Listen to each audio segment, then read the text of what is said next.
Alright guys, so this is the first video when it comes to the intro to accounting or accounting generally for investment banking recruiting. And something that I really want to point out here is that I think that a majority of people prepping for investment banking recruiting get accounting wrong, and it really, really, really hurts them throughout the process. So to preface, right?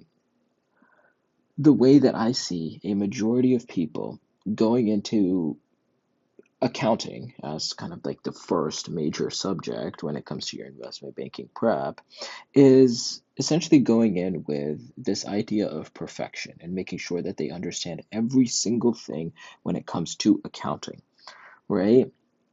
And what ends up happening is that they spend maybe 100 or like 150 hours prepping this accounting content, and they get to their first coffee chat, and the first coffee chat banker asked them a really basic question about like valuations, right? Or asked a really basic question around like a DCF, right? And what ends up happening is that you have prepped 100 to 150 hours on accounting, and you know accounting in and out, but you haven't gotten to the point in your prep where you really understand what a DCF is or what the different valuation methods are, right? And the interviewer thinks that he's asking you, or he or she is asking you, a really basic question. And you've done your homework, but you haven't prepped that portion yet. And then you fail on that really basic question, and you're out of the process before you even like really started prepping, right? And that's the worst, right? So you don't want that to happen to you. So what is my thought process? My thought process is that, especially under this definitely series, I am only going to cover the material that you will almost definitely get throughout your investment banking recruiting process, right? And I genuinely would say that out of all of the questions that you get in coffee chats and in interviews, maybe 5% of them are around accounting. And that's a maybe, right? So to give you guys a little bit of like an anecdote in terms of I had I was speaking to around 35 banks, right? And of that 35 banks, I would say that maybe 6 banks asked me some type of uh, indirect or direct accounting question, right? Now, what was the exact number? Yes, it was three, three banks asked me indirect accounting questions, right? So kind of stuff around like the income statement and how it's structured, stuff like that, right? Then 3 banks asked me direct accounting questions. So this is the indirect, this is the direct bucket.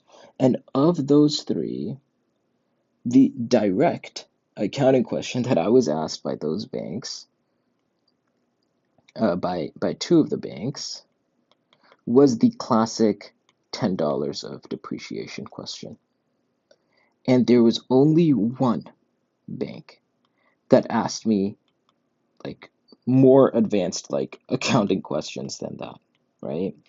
And that was an elite boutique, right? So this is kind of a pet peeve of mine because I went into investment banking recruiting, and I had spent so much time doing this accounting prep. I mean, before I came to campus, I could tell you how like goodwill impairment worked, or like stock-based compensation affected like the 3 statements, or how it affects the 3 statements if you use $80 of cash to retire $100 of debt, right? I had frankly spent way too much time in accounting, right? And I had not spent enough time doing the other questions that are far more likely to come up, right? So the way that I think of this of accounting is kind of like I'm going to create maybe 3 or 4 videos on the Definitely series of the high levels of accounting. So it's almost like you're learning the Bohr's model in chemistry of what an atom is supposed to look like, right? And you have to learn this before you actually go and learn what atoms actually look like, and you move on to like the different like SPDF orbitals and all of that, right? I don't know if that's too niche of a reference for you folks to get, right? But hopefully not. So what the purpose of these videos are is that you get what 34 out of 35 banks would ask you in maybe 2 or 3 hours of studying, right?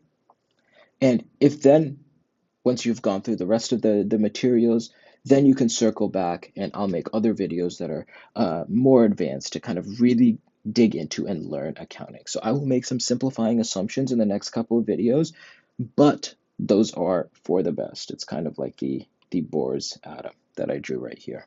So let's hop into accounting.